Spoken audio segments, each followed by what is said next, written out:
Guys, oh boy, fasten your seatbelts. Today, I mean, people say that I'm the Lebanese honey badger, but I think the real Lebanese honey badger is here with us.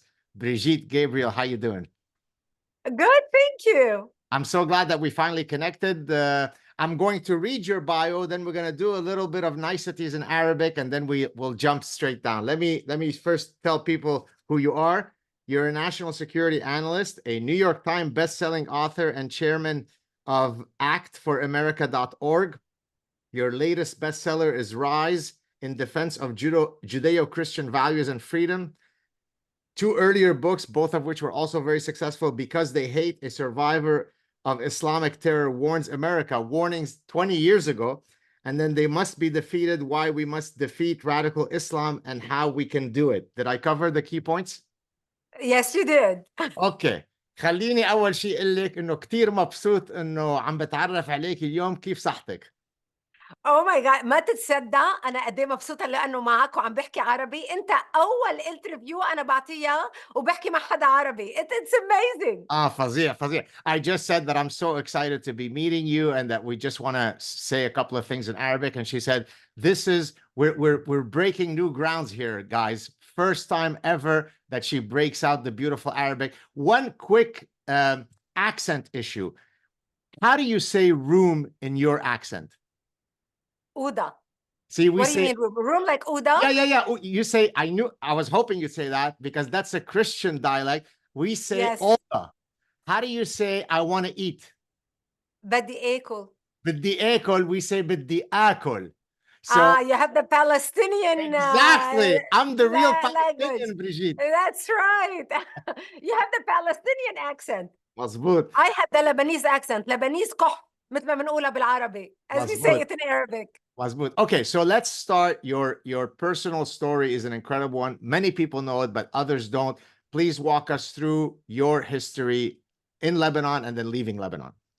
Well, actually, what I want to start with, how amazing it is to be with you as a Jewish Lebanese. Most people don't even think or know that Jews lived in Lebanon as Lebanese.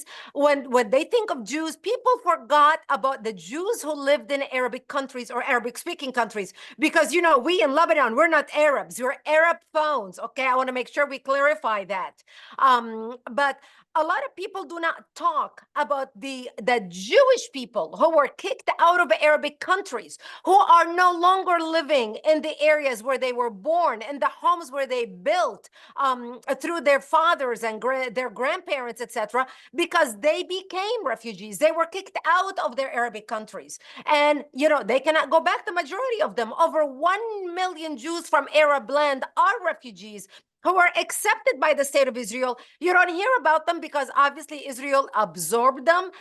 They have a life there. So they're not screaming about, we want to go back to our land. They accepted, okay, we'll go to the Jewish state and we live there. The reason why I bring this point up, God, is because when you look at the Palestinian issue right now, none of the Arabic countries want them. They do not want them to come. They do not want them to have a life there. And this is exactly why we are seeing this problem like cancer, mushroom, never treated. And so, you know, it's amazing to be with you as a Jewish Lebanese. And here I am, a Christian Lebanese. We both speak the same language pretty much, with the exception of a little difference in the dialect. We probably eat the same food. We both love belly dancing. And we both love Fairuz. And we both love Fairuz, exactly. You know, I used to, this is several years ago, whenever I would bring on a Arabic-speaking guest, I would joke with them and say, I'm going to sing you a song in Arabic. If you guess who it is, then this guarantees me that you are not an Israeli spy. If you don't guess who it is, then you are jasus Israeli. And usually they get... My singing ability is restricted to Fairuz, so I would just go through the different songs of Fairuz with the different guests. Wow. Yeah, she's an icon all over the Middle East. She's still alive? She's still alive. She's in her 80s. I still check on the Lebanese news. I go to my Facebook and, nostalgia, because I cannot go back to Lebanon. Hezbollah wants my head on a platter, because, we have an occupied country right now by a terrorist regime, a terrorist organization funded by Iran. Hezbollah, the only difference is they carry Lebanese passports. Well, probably, I do not know if you still carry a Lebanese passport, but I can't get a I Lebanese don't. passport. Yeah, and I don't want to, but in any way, so the nostalgia, I still think about Lebanon. I miss Lebanon. I miss the food. So I go back on Lebanese different websites and I listen to the music. And it's amazing, when you grew up in a certain way. Like today, when I'm sipping my coffee in the morning, I'm listening to Fairuz in the morning, Fairuziyat, and I listen to all my Arabic music. It's who I am. It made me who I am today. Those first 18 years of your life determine who you're going to be and what makes you for the rest of your life. And Very I'm true. grateful I was raised in a great culture that respects people, respects diversity, that it's an inclusive culture. Unfortunately, that's all on our side, the Jewish Christian side, because we want to get along with everybody. And the Muslims don't exactly share our feelings. I want you to go through all of your personal history in a second, but since we're jumping ahead now, do you think there's ever a hope, inshallah, in our lifetimes that you and I would ever be able to take our family and go back, if only to visit, or do you think that window closed long time ago? Uh, I don't see any hope right now. In us going back and visiting. I remember taking my children to Israel in 2018, and I wanted to see Lebanon. And I remember going up to Misgav Am in Israel on the border with Lebanon. And I remember my children and I and my son-in-laws are looking through the binocular, and I'm pointing Marjayun to them. This is my town. This is where I was raised. I'm looking through the binocular. This is where my home used to be. This is the school that my father built that my children will never lay eyes on. And that's why I tell people all the time when I'm speaking, when I'm fundraising, when I am talking about why we need to preserve our civilization. I tell people, what good is it to create wealth if you cannot leave your children a country in which they can live? Yeah, very My true. children will never, ever lay eyes on what their grandparents, my mom and my dad, have built or contributed to or supported or nothing. My children will never see my father's name, their grandfather's name on any hospital or any school or any church, on anything. We can't go back Yeah, until we defeat Hezbollah and Iran. very true. One of my only regrets so far as a parent is that I haven't inculcated our children with the richness of our heritage. So I also speak. Do you speak Hebrew? בטח אני Yeah. מדברת עברית. Very nice. טוב מאוד. So תודה. I speak, of course, Arabic, Hebrew, French, and English. French, again, because we grew up in Lebanon, which Same at one here, point was, yeah. right? And my wife also, she's Lebanese Armenian, so she speaks Armenian. So between the two of us, we speak 5 languages. But the problem was, Brigitte, that if I spoke to them in Arabic or Hebrew, my wife would be out of the game because she doesn't speak Arabic because she came too early to Montreal. If she speaks in Armenian, I don't understand. So we ended up settling on only French and English. And I so regret that my children can't just come to your house and speak to you in Arabic because, frankly, even though I'm Jewish, to your earlier point, my culture is Arabic. I speak Arabic. I listen to Arabic music. I eat Arabic food. But people don't appreciate that you could be Christian, you could be Jewish, and be fully Arabic in your ethnicity and orientation. Exactly. Look, we appreciate the best of the culture in which we were raised. I love Middle Eastern music. I love belly dancing. This is how I exercise. I belly dance. I don't do yoga. I don't do aerobics. That's my form of exercising. When I listen to music in my home, that's what I listen to. The food that I cook, I make all the traditional Lebanese food in my home. But I agree with you because when my children were growing up, even though they ate the Lebanese food, they used to wine. I would make them the stuffed grape leaves, Right. the stuffed kusa, and all these traditional food, the mjaddara, etc. And they would say to me, why can't we eat, macaroni and cheese like normal people food? And here I stood 3 hours cooking and stuffing grape leaves and rolling grape leaves or making baklava or tabbouleh and all of that stuff. And but finally, now that they are adults, they gravitated back to those memories growing up with mommy in the kitchen, dicing the parsley, making the tabbouleh. Now they look at it, now they adopted that culture. I don't regret not teaching them Arabic, and here is why. As a woman, I will never regret growing up in Lebanon. And in Lebanon, you're familiar with the phrase, Allah yustir alayki, Allah yustir alayki baris, when we would serve the coffee, meaning, may God cover your shame with a husband.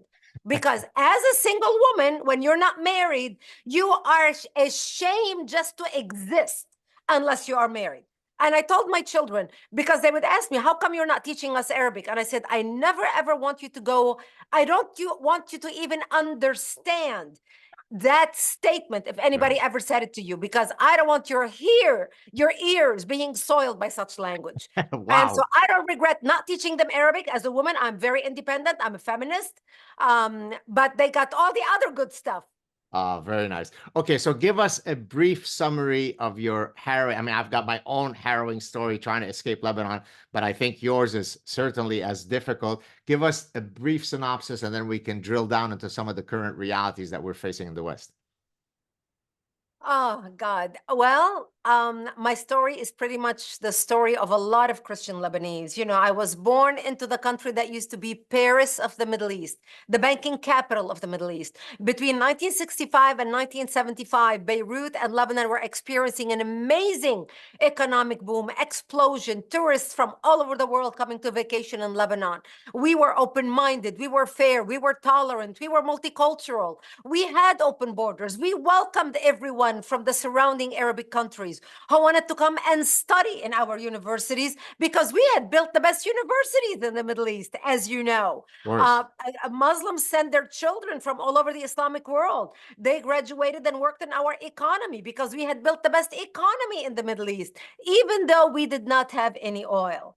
Unfortunately, all that began to change as we imported people into our country who did not share our values. And what I mean by that is we imported Palestinian refugees who came to our country. Lebanon was the only country in the Arabic world to accept the third wave of Palestinian refugees. After King Hussein kicked them out of Jordan, they came to Lebanon. They put their heads together with the Muslims in Lebanon, and they declared war on the Christians. They wanted to create a base from which to fight Israel, kill the Jews, and throw them into the sea, something they tried to do in Jordan, but they failed because of the dictatorship of King Hussein.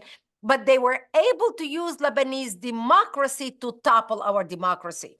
And that's when the war started. I come from southern Lebanon in a little town called Marjayoun on the border with Israel, Marjayoun.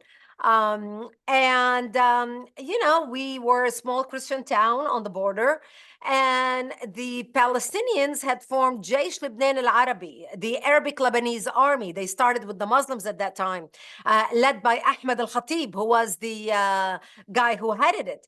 And they started splitting the army, and taking over military bases. Well, I lived about 50 yards below the military base in Marjayoun. As the Palestinian tried to shell the military base to take it over, 14 shells exploded in my home, falling short of the military base, bringing my home down and burying me under the rubble wounded. I ended up in the hospital for 2.5 months, and later ended up living in a bomb shelter underground.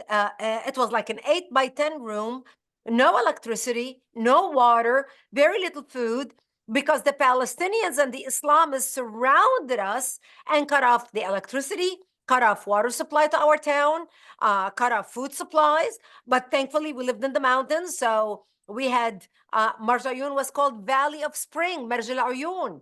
That's where it gets its name. We had 7 springs in our town.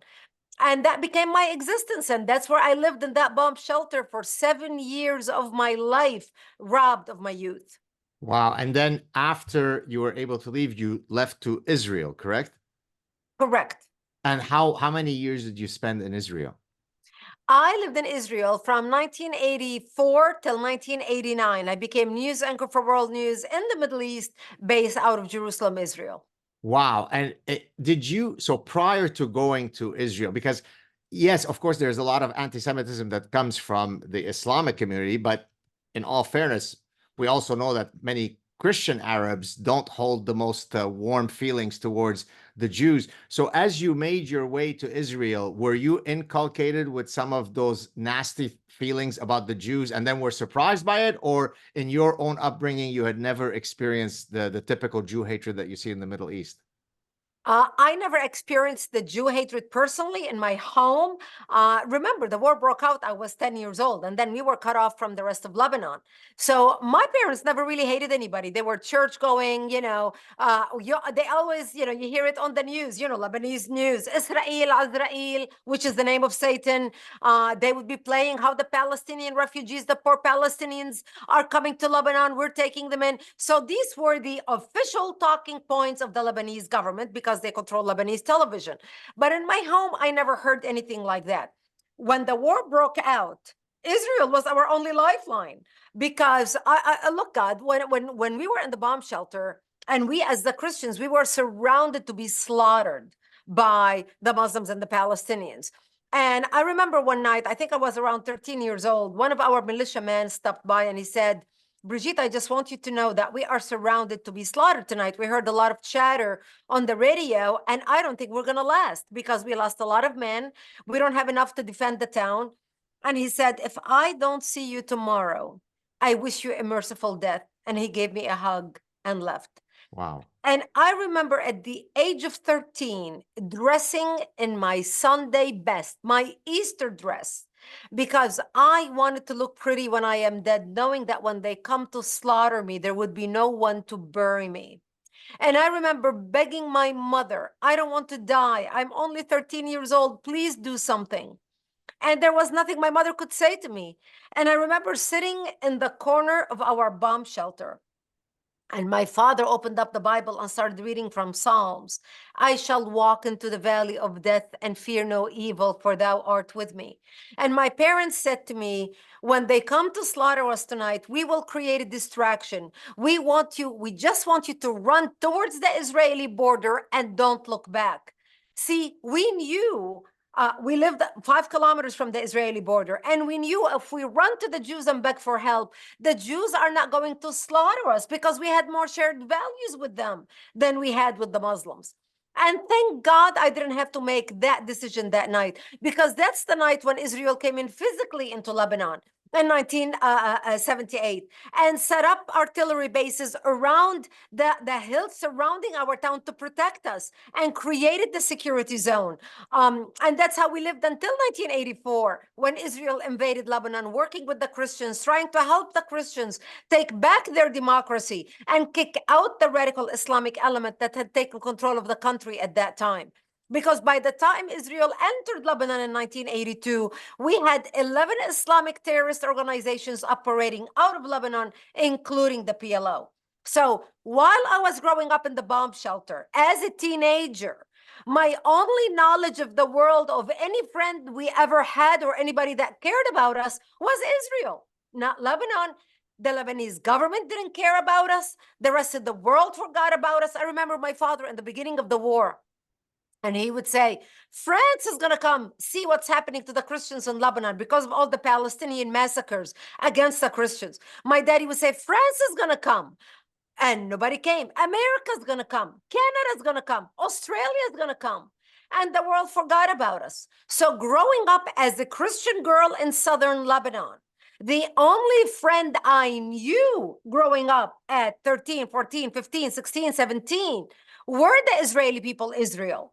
And so when I moved, and of course, my mother was wounded in the war, we ended up spending 22 days in the hospital in Israel. Actually, my life story is detailed in my first book titled Because They Hate. I encourage people to get it. It's a New York Times bestseller. The book sold over 1 million copies. Wow. And it's an amazing story. So I encourage people, read the story, and because they hate. And so, well, my mother was wounded in the war. We ended up in Israel. And those 22 days when I was 17 years old, spending it in Israel changed my life. That's when I decided, that's when I made a decision that I will go back to Israel no matter what happens, no matter the cost, no matter what I have to do. I had one goal, and that is to go back to Israel, and from Israel come to the United States. And I ended up moving to Israel in 1984. And that's when I really developed my love for Israel, my loyalty to Israel, my adaptation of Israeli culture, my appreciation and deep understanding of the Jewish state. Look, in Israel, you ride the bus, you hear 32 languages on the bus. Every two people are speaking a different language. I lived in Jerusalem, the most cosmopolitan city in the world. The culture, the art, the languages, the intellect, it was amazing. And I knew in Lebanon, this did not exist in Lebanon. I mean, Israel was on a whole different level. And as a Lebanese and as a citizen of the world, because I learned to appreciate, good traits, good character, good values, and be able to start, when you're 20, 21, 22, you're starting to compare. You're starting to make up your mind as a young adult when you learn about the world and you see it through the lens of a young adult trying to make up your mind. You learn, you start seeing a difference. You may not know the word for it, but you start seeing a major difference and contrast between the two cultures. And that's when I developed my true love and appreciation for Israel and Israelis. So how do you, I mean, I know you've been doing this for many years now, trying to warn people, as I have. How frustrating must it be for you? I mean, for both of us, mjarbin, right? We've tried it, we've been there. Listen to us, we know what we're talking about. To see the West so outlandishly clueless in their immigration policies, in their foreign I mean, it's literally as though every single thing that the West does is the perfectly incorrect thing. Do you see any possibility to wake our leaders up, or are we in a death spiral that we're never going to get out of? Unfortunately, they say there's nothing new under the sun, and history always repeats itself. And they say those who are doomed from learning from history are doomed to repeat. Those who don't learn from history are doomed to repeat it. And so today, you and I are speaking to each other in 2024 in the West, and we are seeing the same signs of the Holocaust. What people thought it will never, ever happen again. We are seeing the same signs now play out on the streets of Canada, Australia, America, worldwide. I remember speaking when I first started speaking out after 9/11. I was at a Jewish home. They were having a parlor meeting for me about the work that I was doing. And in the audience was a Holocaust survivor. This was 2004. And I remember talking about the signs. We're seeing the signs because I started a grassroots organization, and I would travel and I would speak to different people all over America. And I started seeing the signs in different communities. And I said, this is what you have to be careful of. This is what's happening. And that Holocaust survivor stood up and left so angry at me because she did not want to believe that what I was saying was the truth. And she tried to shoot down every single logical explanation I tried to put out as to why we need to organize now and why we need to be careful. 2004, 20 years ago. And so the reason why history repeats itself is because people, for whatever reason, do not want to believe that can happen again, because every generation thinks, no, our generation is different. Look at teenagers and the youth. Every generation thinks, oh, we are so different than anybody that has ever came before us. We're college kids. We're going to change the world. We're all going to have kumbaya. We're all going to live peacefully together. Everybody's going to get along. And we're going to change the whole world, and it's going to be amazing. Every college graduate thought the same thing. And then as you go through life and reality hits and you realize there's nothing new under the sun. People are people. And from the beginning of ages, when you look through the theme, through humanity from the beginning, jealousy, hatred, love, sex, betrayal. It's all the same thing. I mean, we're not doing anything new in the 21st century than what people did back 2,000 years ago. Except today, people are not waking up. And the reason why today we are not learning, especially those of us who come from Judeo-Christian worldview, is we are reflecting our values on evil people. Just because you and I are not going to send our children to die and strap bombs on their bodies and then rejoice in their death and hand out candy, we cannot fathom that a mother or a father could be so happy that their child died. And I think that's the problem. That's why in the West, they are refusing to understand how can the Palestinians, the Islamists, because I'm going to say Islamists, whether you are a Palestinian, whether you are a Somali who belong to Al-Shabaab, Boko Haram, it doesn't matter what society, what language you speak, what passport you hold, the common denominator between all these terrorist groups who are willing to sacrifice their own children is the Islamic ideology. And we people who come from Judeo-Christian worldview do not want to accept that there is a segment in that ideology that actually commands their people to do that.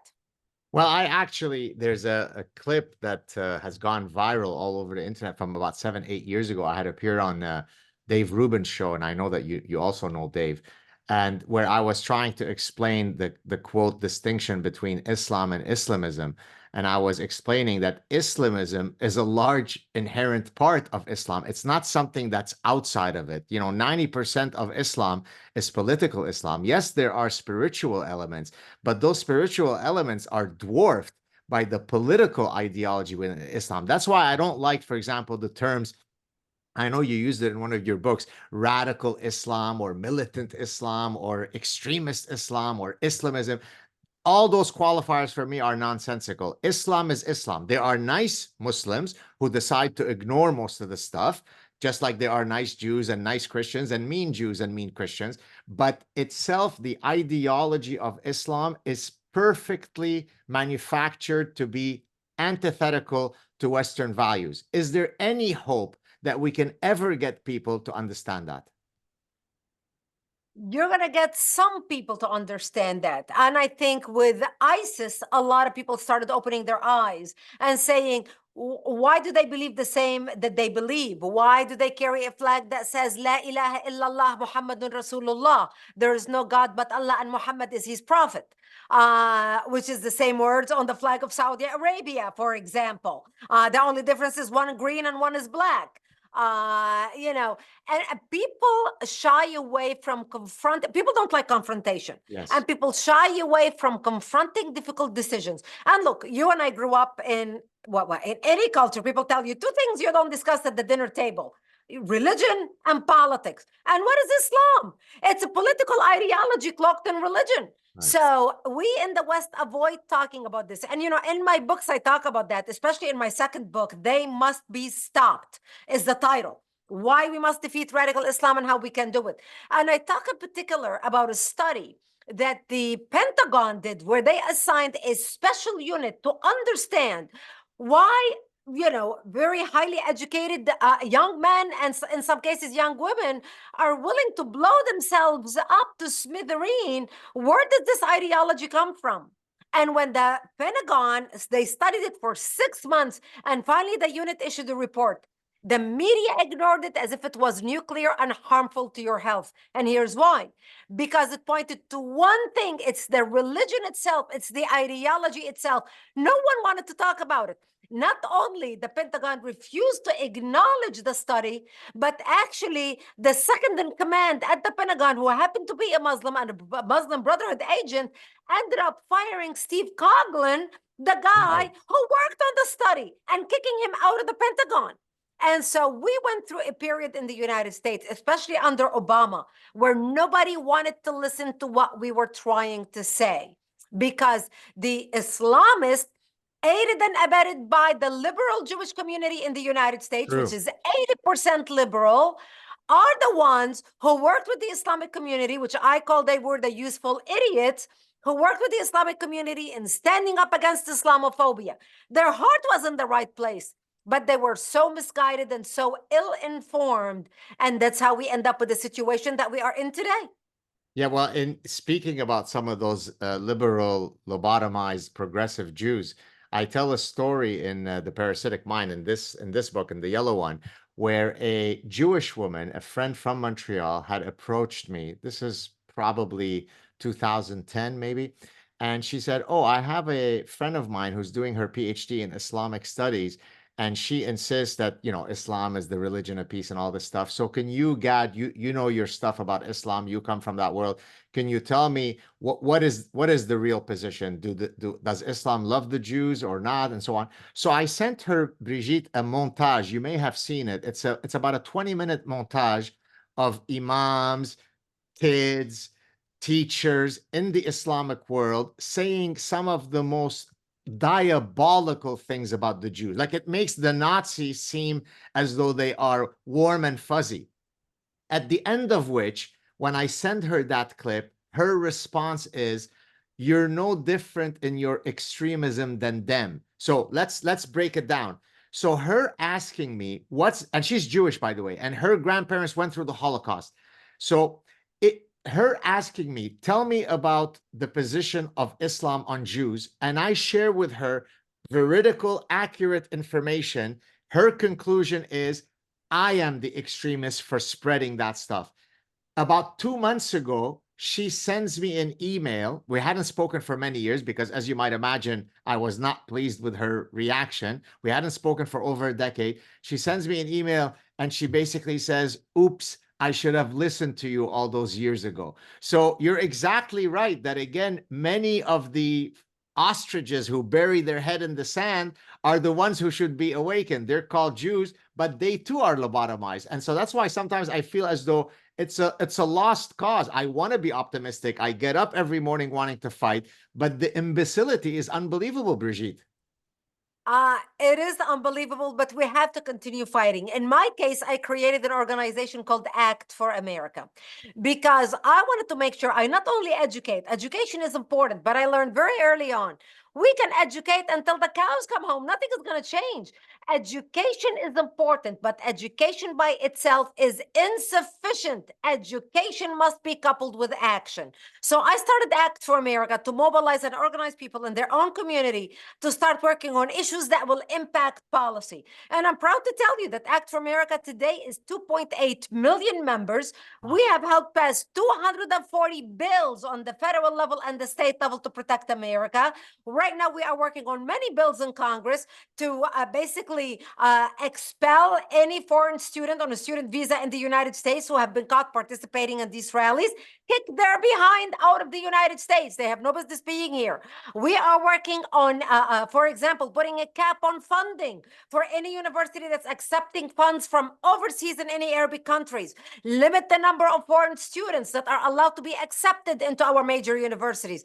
We are working on so many bills in Congress, and this is what I started doing. So I encourage people, if you are listening to us right now from anywhere in the country or the world, go to actforamerica.org, ACTFOR America.org right now. Sign up to get our emails and action alerts. Stand with us and support our work. We need you engaged. We need you involved. The only way we're going to be able to impact policy and change the world, not by just sitting and being entertained, getting educated, by being organized and mobilized in a way that can impact policy to have a positive outcome for world peace and national security. Well, by the way, the organization that you started speaks to something that I often talk about when I ask people to activate their inner honey badger. Where I'm saying there is, you don't have to already have a big platform. When you started, you weren't a famous politician or you were just someone who had the truth on your side. You had the personality and temperament to get engaged, and you went from having zero platform to 2.8 million. That to me is a very empowering message, because I get tons of people who write to me and say, "Yeah, but I'm not some famous professor who's got the ear of Joe Rogan or whatever. How do you expect me to affect any change?" Well, my answer should be, go look at what Brigitte Gabriel has done, right? Because you didn't start with anything. That's right, exactly. You know, when I started after 9/11, here's how I started Act for America. I told you when I was in Lebanon and my house was bombed. When I was wounded in the hospital, I spent 2.5 months in the hospital, going from one surgery to another, hooked up to IVs. And I would ask my father, why did they do this to us? And my father would tell me, they consider us infidels and they want to kill us. So I learned since I was a 10-year-old little girl that I am wanted dead simply because I was born into the Christian faith and lived in a Christian town. On 9/11, 2001, my two young daughters came home from school, and they didn't tell them at school what had happened. So they came home at a normal hour. And, 9/11 was a defining moment for the United States. 9/11 changed the way we live, changed the way we bank, changed the way we all bank anywhere in the world, changed the way we listen to the news. On 9/11, 2001, no matter where you were in the world, if you were next to a television TV set, you were parked in front of that TV set, we couldn't get enough news. My two daughters came home from school that day, and my youngest daughter was watching television with me, seeing the images of the World Trade Center come down again and again and again, being replayed. And she said to me, she said, Mommy, why did they do this to us? And I found myself, God, looking at my daughter's eyes and repeating to her the exact same words my father said to me. They hate us because they consider us infidels and they want to kill us. Here we were 2 generations apart. I was a young Lebanese girl. She's a young American girl. I spoke Arabic. She spoke English. 8,000 miles apart, 2 continents apart, 30 years apart. And I had to repeat to my daughter the same words my father said to me. That day, I vowed that I will do everything I can to make sure that my daughter will never, ever look into her child's eyes and repeat to him or to her what my daddy said to me and what I had to say to her. That day, I was reborn as an activist. 9/11 happened on a Tuesday morning. I laid in my pajamas on the couch in my family room from Tuesday morning until Sunday thinking, what can I do to make a difference? You see, God, I'm a firm believer that every single one of us in life, no matter what trials and tribulations we go through, no matter what challenges we go through, everything in life happens for a reason. All these challenges, they are nothing more but a sharpening tool to make us become who we are today, to serve a purpose, to make the world a better place. I believe every single one of us has a destiny and has a purpose. I am so grateful that I found my purpose at a young age on 9/11. And I realized I now understand why I went through war, why I became a news anchor, how I can talk to the press in sound bites. I'm fluent in 4 languages. I can make a difference. I'm a Middle Eastern woman. Arabic is my mother tongue. I look Middle Eastern. I can have an impact. I want to make a difference for my country, the United States of America. And I knew I didn't know anything about nonprofits. I didn't know anything about how to set up a nonprofit or how to get it going, but I had determination. So once I decided I'm going to start an organization that's going to mobilize Americans and educate Americans about the threat of radical Islam to world peace and national security, I remember turning my guest room into an office. And I went to Office Depot and I bought one of those cheap desks for $150 that took 3 days to put together. It was so heavy. Carried it upstairs to my office, to the guest room, and I printed business cards, 1,000 business cards for $10 at Office Max. And I remember the address was 2420 Litchfield Way, Suite 201, which meant you go upstairs, first room on the right, and that was my address. And those are the cards that I would hand out. I had determination. And that's why on my website, Brigitte Gabriel, I say, 2% of the passionate will always overrule the 98% indifferent. It doesn't take many to change the world. It only takes a dedicated few. And that's people like you and me and our listeners, whom I hope you are today listening to me, because if you are right here listening right now, you are here for a reason. You are here for a purpose. This was Bisheret for the Jewish listeners. And for the non-Jewish listeners, you are here for a reason. Every single one of us can make a difference. Every single one of us.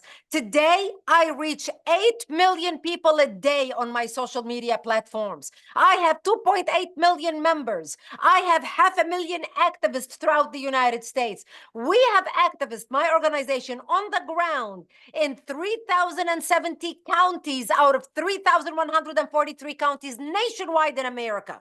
We cover 97% of US territories. And we helped pass 250 bills in Congress as well as on the state level to protect America, to impact terrorism laws, to stand with Israel, our ally, to make sure America is safe and secure. If I can do it, you can do it. Allah ya'tiki al-afiyah. I'm getting tired just hearing about your energy. My goodness, I need a nap. Thank you. Well, cooped up in a bomb shelter for 7 years, You I had a lot of energy. Mazmood. Do you have a strategy in terms of how to reach the people? So for example, earlier today, I appeared on Charlie Kirk's show. You know who Charlie Kirk is, right? Yeah, of course. So his strategy is, he decided that the university ecosystem is where he needs to be, because that's where, to the point of the parasitic mind, my book, all of these bad ideas, they're always spawned on university campuses, and then they spread out to the rest of society. So do you have a sort of meta strategy of where you want to go, or you'll go wherever there is minds that need to be changed? I started the organization in 2002, right after 9/11. And my goal was to mobilize people and train them in their activism to have an impact on our national policy to protect America. So what we went, because not only we knew that the education is happening in the school system, and not just on college campuses, but it started with 6th grade all the way up through college. So we focused on the education back at the elementary and middle school and high school, because we knew that's where the brainwashing is happening. But at the same time, we realized, and when you have a sinking boat, yes, you can patch immediately where the hole is, but you have to have a long-term strategy. And our strategy was, we cannot just depend on students to change the world. A 21-year-old kid is not interested in running for school board. School board is a nothing position. It's a public service position, but it's not important. We realized a 20-year-old is not interested in running for city council. City council, what's a city council? It's a nothing position. And so, but those are the positions that make an impact. It's the local school board. It's the local school board that decide what books your children study at school. It is the local city council that decides to defund the police. It's the local mayor that decides to tell the police to stand down. It's the local state delegates that decide Dominion voting machines in your state. So we went after those type of position to try to flip community on the political level, because we've got a nation to save. Yes, we can wait for the students until they are married in their 30s and they have kids where they actually develop, okay, I need to serve my community. But then we went immediately after. My work focused on the people who actually sit on the members of the Chamber of Commerce. They sit on boards in their community, whether it's a business board, they own their own businesses. They have a vested interest, either their business, their life, their families, their job, or their children, to protect the nation. And that's how we were able to grow the way we grew.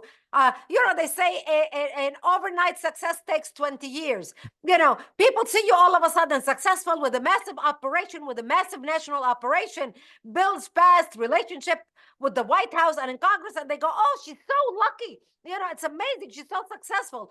They don't realize that I started in my guest bedroom with a $150 desk, because at that time, that's all I could afford, because the economy collapsed. We lost our money. But I had determination, and it took me 22 years of sleepless nights, heart sweat, building the organization block by block. And all of a sudden now people look around and say, wow, how did you do that? That's what it takes. It's never too late to start, but we've got to start somewhere. Now, I probably know the answer to what I'm about to ask, but because you already wield a lot of influence through your grassroots activism, But do you ever consider the possibility of you running for political office, because that might allow you to have a more, a quicker turnaround and being able to implement things? Or do you feel that the current situation is one that allows you to change a lot more minds than you would otherwise within the confined ecosystem of politics? I will never run for a political office, and here is why. If I run for a political office and I get elected, I am only one vote. Right now, I influence every single member of Congress. That's how we are able to pass these bills. We created a tool called Act Now campaign. We monitor all bills coming down for a vote on the federal level in Congress as well as on the state level. I have a team that goes through these bills. We identify the bills we want to get behind. Then we send an Act Now campaign, an email to our members, and we say, this bill number HR 750 coming down for a vote just got introduced in Congress. You call your elected officials, and we send this email nationwide. So we get people from every single state in the union to put pressure on their elected official to either co-sponsor or vote yes on that bill. So my activism can influence 200 members of Congress and their votes instead of me being one vote. We influence presidential elections, we influence local elections. And look, I started my organization. George Bush was in office. George Bush came and left. Obama became president. Obama came and left.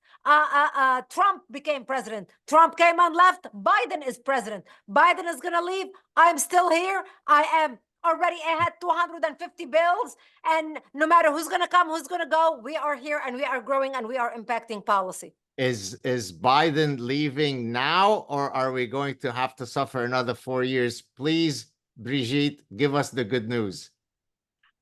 We are trying our darndest to make sure that the senile president of the United States, who has no idea what's happening in the country because he is not running the country, but the deep state and the members who are pulling him on a string are running the country. We are trying to do everything we can in our power to make sure we fix our broken election process to ensure that the rightful, successful candidate who actually wins the election will sit at the White House for the next 5 years instead of somebody who may cheat in order to sit at the White House for the next 5 years or 4 years. 4 years, inshallah. All right. Can you give us a list, other than, of course, signing up for your important newsletters and so on? Here is a recipe of 4 things that the average person listening to this conversation could go out and do in the next few days so that they at least can feel that they've contributed. Can you give us a bit of a plan of what everybody can do?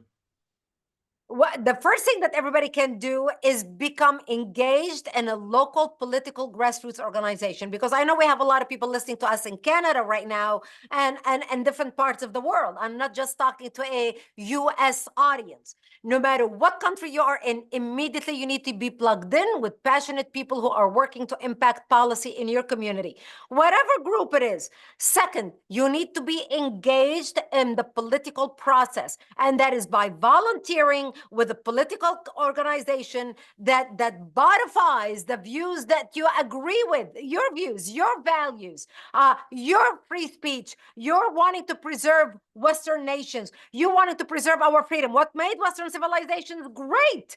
The freedoms that we have. You need to immediately be plugged into these types of people. Support and show up and volunteer to those organizations. They need volunteers like you, and they need supporters like you, financial supporters. If you are busy and you are unable to give up your time, do not underestimate the power of your donation. Whether it's $5, whether it's $10, whether it's $100,000. Because people who are leading grassroots organizations in your nation, in your community, cannot operate without funding from the grassroots. For example, we don't receive any governmental funding. We do not receive any government grants because we do not want to be muzzled. We rely on the donations of great people like you right now watching us in order to operate, and we grow. And because I'm speaking to an international audience, whatever country you are from right now, whatever organization you decide to be involved with in your own community, If you are unable to give of your time, make sure you support them financially. They need you. In our case, we are a nonprofit organization, a 501c3, so your donation is tax deductible.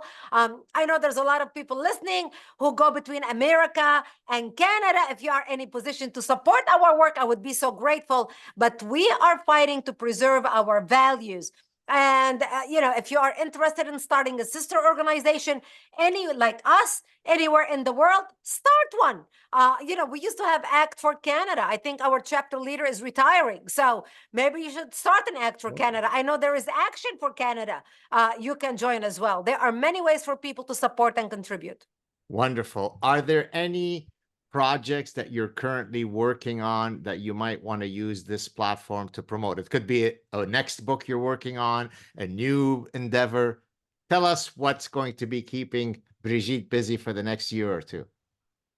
What's keeping Brigitte busy is the United States election this year, wanting to make sure that we have the right people in office and also making sure we are safe and secure. Right now, we have many bills in Congress that supports law enforcement and gives the power to law enforcement. This is why we are working so hard on the mayoral races, on the local races, but also on bills in Congress that will make sure we'll penalize students who are using the democracy, the open-mindedness of the West to basically create a third world country structure like the countries they left and they came here. Look, they are in America or in Canada because they cannot do in Saudi Arabia what they are doing in America and in Canada. They cannot do in Jordan what they are doing in America and in Canada. In Jordan, the king's stepbrother is in jail because the king threw his stepbrother in jail because his stepbrother was arguing with him about power. There was a power struggle. We are a nation where all people from the Middle East, from these third world countries, come to because they love our freedom.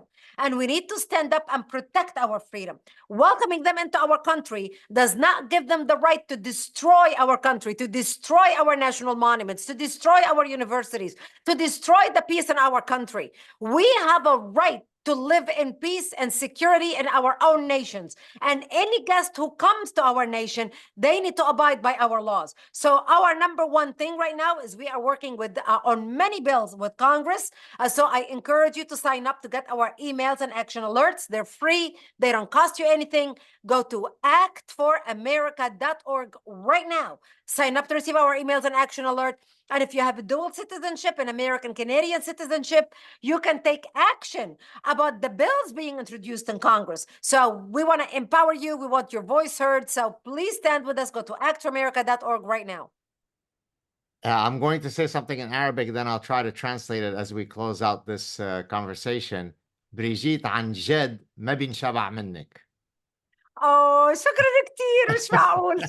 شكرا جزيلا. ان شاء الله يا رب نلتقي مع بعضنا وجها لوجه مثل ما بيقولوا. Inshallah. I said to Brigitte, Arabic is a very beautiful language that has very sort of flowery intonation to it. So one of the things that you tell someone when you're saying goodbye, it is impossible to be satiated of you. Maybe shaba' minnik. That means that just like when you eat, imagine you can eat and you could never get full.